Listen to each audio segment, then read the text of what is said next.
The big bombshell news coming into this weekend is that Phil Spencer is leaving Microsoft. Phil was a huge personality at Xbox. I always just remembered him coming on stage. He always just seemed like he was so built, and he was just like, at Xbox, we care about gamers.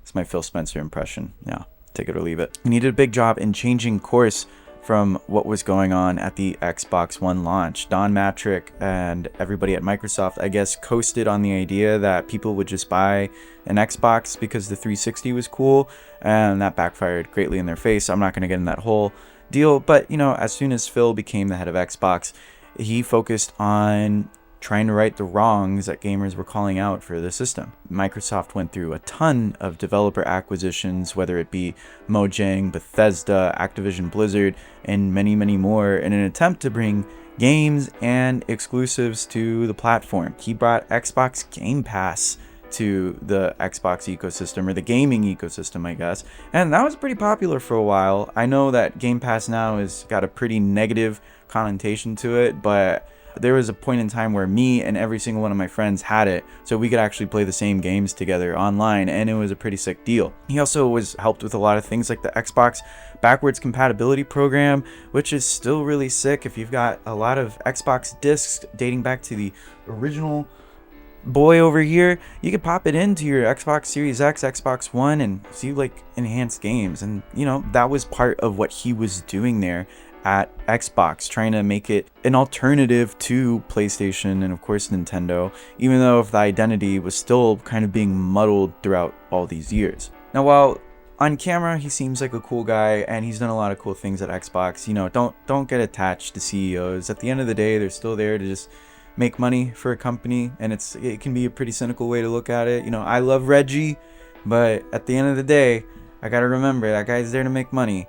All right, they're humans, but they got a job to do first, right? So you always got to take a pinch of salt with that. And I can't say for certain from the outside looking in, what Phil was doing there doesn't make sense with what Microsoft wants now with Xbox. So now they're going through all these layoffs. You've acquired all these developers and now you're laying them off. That is counterintuitive to what he was doing. There's a imposed 30% profit margin on Xbox, which is just insane. The gaming industry has never operated on profit margins of that sort. I don't even think PlayStation or Nintendo have ever worked in that way. So now they want to make this $1,000 Xbox that's a PC hybrid, which is more in line with what the idea of the original Xbox was supposed to be. But who's gonna buy this thing for over $1,000? Like, it's just, how is this gonna work? What is the market for this?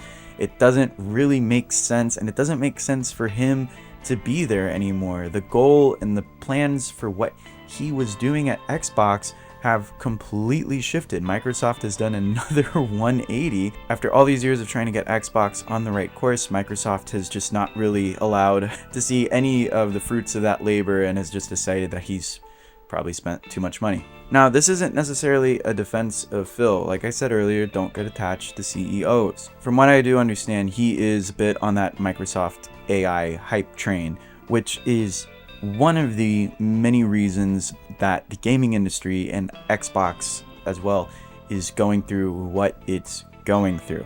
Now, we got to look at the big picture here, all right? I know gamers aren't really good at doing that. A lot of you just want to say like, oh, they're being greedy. These big companies are being greedy, which is true. A lot of them are being greedy. Don't stop doing that. But some of you guys just don't look at the big picture and see why these things are occurring. A little tangent here. I see these videos of people saying like the Switch 2 is doomed and that Nintendo is gonna go under.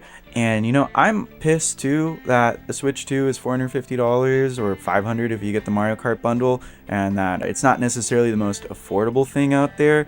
But to lie to yourself and to an audience that the Switch 2 sucks and that the games suck, I think is going a little too far and really diminishes the actual arguments we should be making and the things that we should be looking at that are causing these things to happen, right? So, of course, number one is that AI, I'm really tired of everybody hearing like, it's a good tool, but it's not going to replace people. Like, that's true. Like, it is hitting a ceiling, but apparently it is plateauing in terms of how much progress it can make due to the chips that we have available in the world that we can produce. And of course, RAM prices are surging for PC parts, for gaming, making PlayStation more expensive, making Xbox more expensive, making Nintendo more expensive, making everything more expensive because the RAM has to go so you can, produce Plankton singing Frank Sinatra or whatever.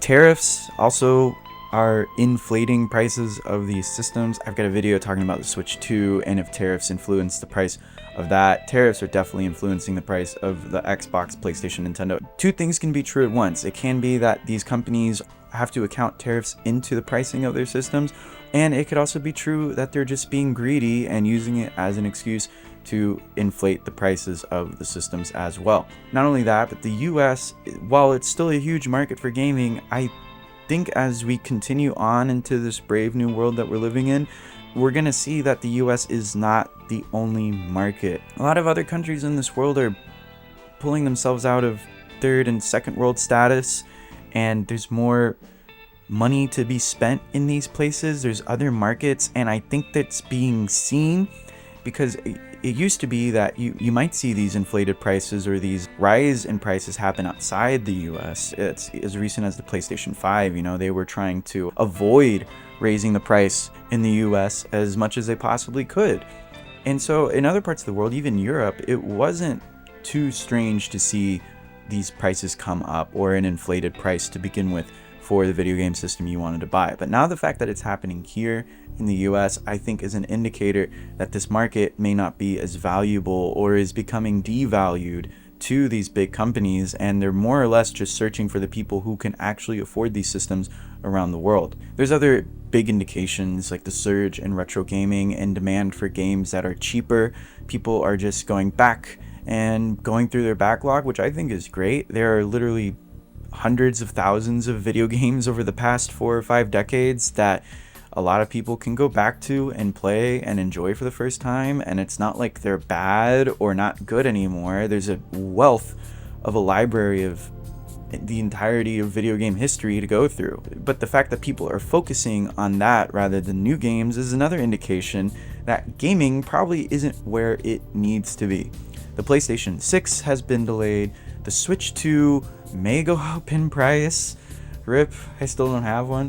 While there's all this negativity, there's all this uncertainty, I do believe that as long as the world doesn't blow up, there will be something on the other side. In 1983, the video game industry crashed because there were a bajillion companies making Pong, pretty much. I mean, it was more than just Pong, but there was just an oversaturation of the video game market, and what came out of that was Nintendo, Sega, and the industry where we have now, that you have 3 or 4 main competitors vying for competition, and it's been working that way pretty much since 1983.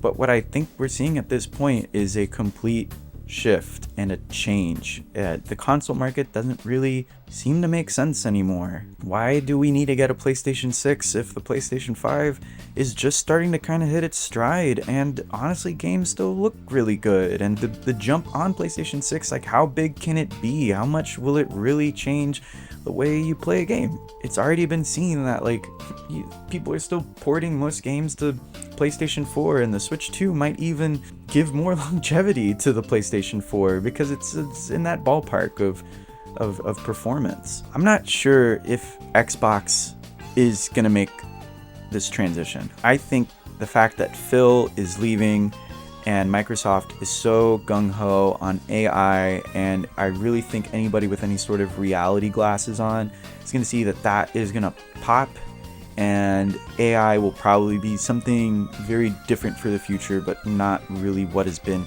hyped up and talked about for the last 5 years, and Jesus Christ, I just want it to end. I think PlayStation will probably be there. I'm so for sure Nintendo will survive. They're over 100 years old already.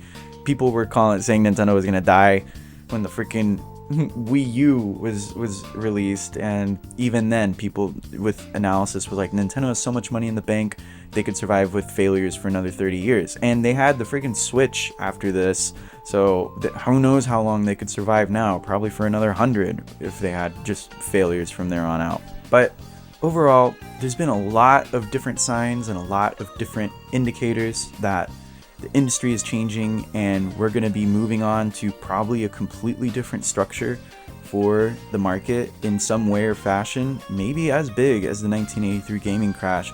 And Phil leaving Xbox is probably one of those things that really just hammers home that things are changing and things will not be the same. It's an indication that the traditional strategy that Xbox has had to some extent or another since they launched the original Xbox in 2001 is coming to an end, and they are completely reshifting their idea of how they want to make money in this industry. What do you think? What does the future of gaming look like? I don't know. I'm just a guy on the internet. Maybe we're gonna get the Wii U too. Maybe that's what the future of gaming is. But thanks for watching. If you enjoyed the video, please like, subscribe, leave a comment with your thoughts, and please check out another video of mine. I do a lot of gameplay stuff. I try to be funny. Sometimes I do opinions like this to varying degrees of intellectuality. So thanks for watching. Hope you enjoyed. See you again soon.